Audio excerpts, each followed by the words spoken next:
wabarakatuh. Bertemu lagi dengan video pembelajaran kimia. Salam sehat buat kalian semua. Semoga tetap semangat untuk mengikuti PJJ pada hari ini. Sebelum kita memulai pembelajaran hari ini, mari kita awali sama-sama dengan membaca basmalah. Oh ya, pernahkah kalian mendengar kata atom? Tapi paling sering mendengar kata kacang atom dan bom atom ya. Kata atom umumnya identik dengan materi yang berbentuk bulat, kecil, dan memiliki energi yang sangat besar. Nah, pada kali ini kita akan membahas tentang struktur atom dan sistem periodik. Pada pertemuan kali ini kita akan membahas tentang struktur atom dan sistem periodik.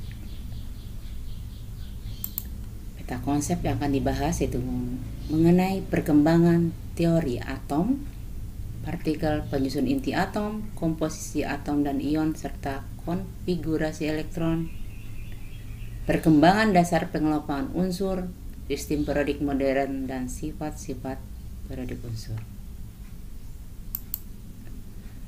Sesuai dengan zamannya, atom itu mengalami perkembangan.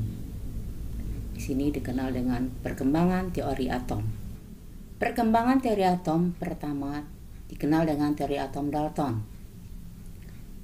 Oleh Dalton digambarkan atom itu seperti bola bulat dan kecil. Jadi merupakan bagian terkecil dari materi yang tidak dapat dibagi lagi.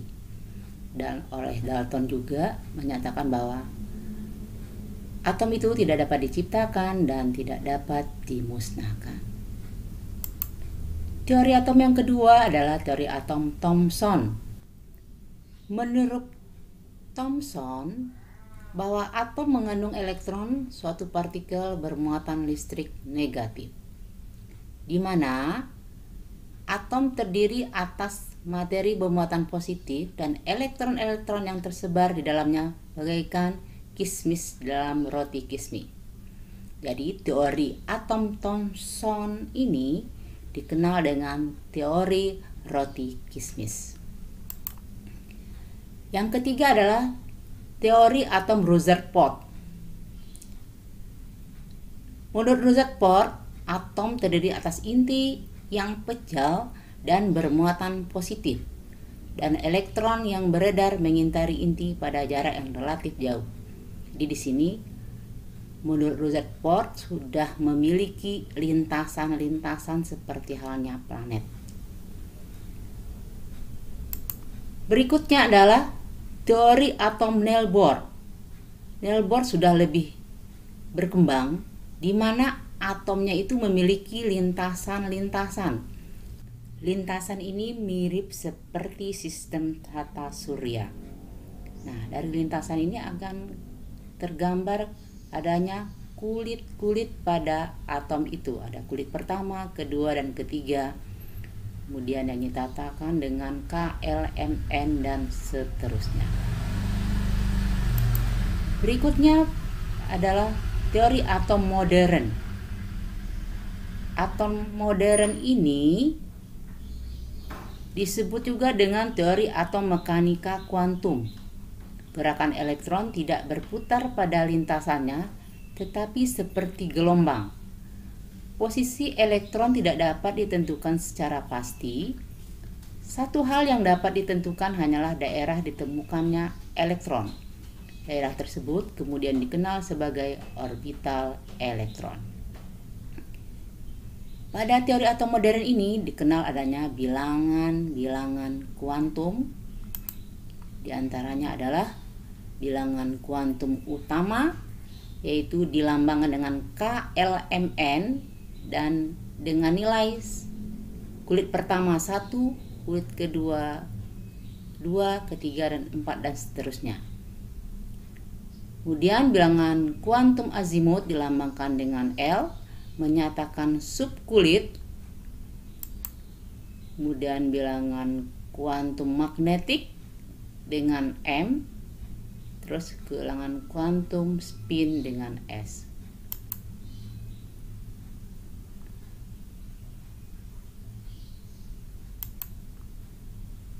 Nah, sekarang kita lihat apa sih yang membuat atom itu memiliki energi yang sangat dahsyat? Nah, ternyata dalam partikel penyusun inti atom itu terdiri dari pertama elektron yang bermuatan negatif, yang kedua proton yang bermuatan positif, yang ketiga neutron yang bersifat netral. Nah, bagaimana komposisi atom itu? Nah, kita lihat di sini. Pertama dikenal dengan adanya nomor atom. Nomor atom itu menunjukkan jumlah proton dalam suatu atom. Disebut nomor proton atau nomor atom. Jadi nomor atom itu menentukan jumlah proton atau jumlah elektron. Itu dengan catatan atomnya dalam kondisi netral atau tidak bermuatan. Yang kedua disebut dengan nomor massa. Nomor massa menunjukkan jumlah proton dan neutron dalam satu atom. Jadi nomor massa itu sama dengan jumlah proton tambah jumlah neutron.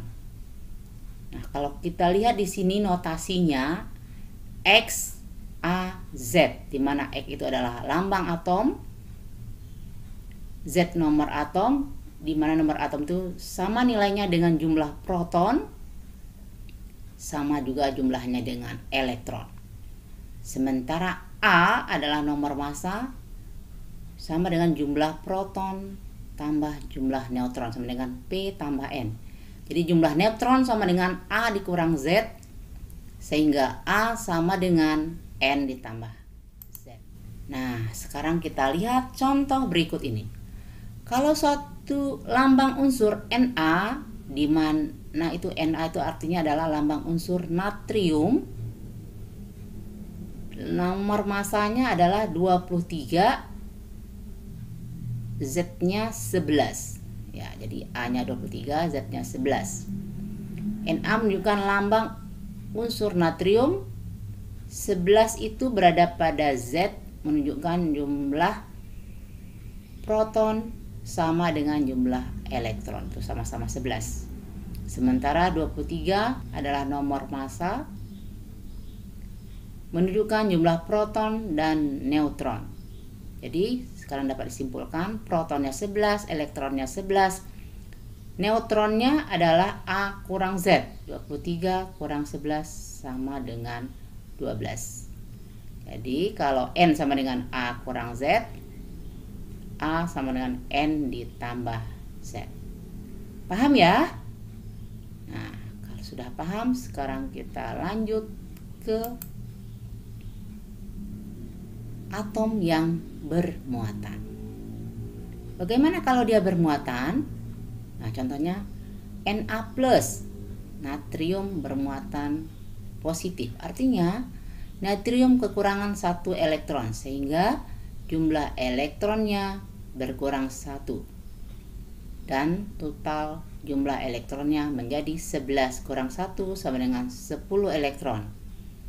Jadi yang berkurang hanya elektron, tapi protonnya tetap 11.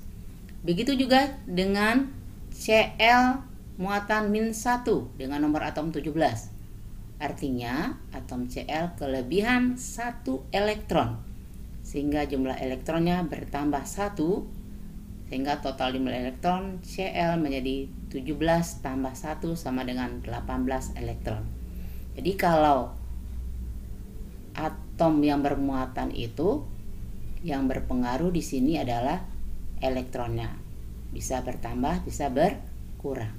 Sementara jumlah protonnya adalah sama. Sampai di sini paham ya? Oke, sekian saja dulu. Terima kasih atas perhatiannya. Wassalamualaikum warahmatullahi wabarakatuh.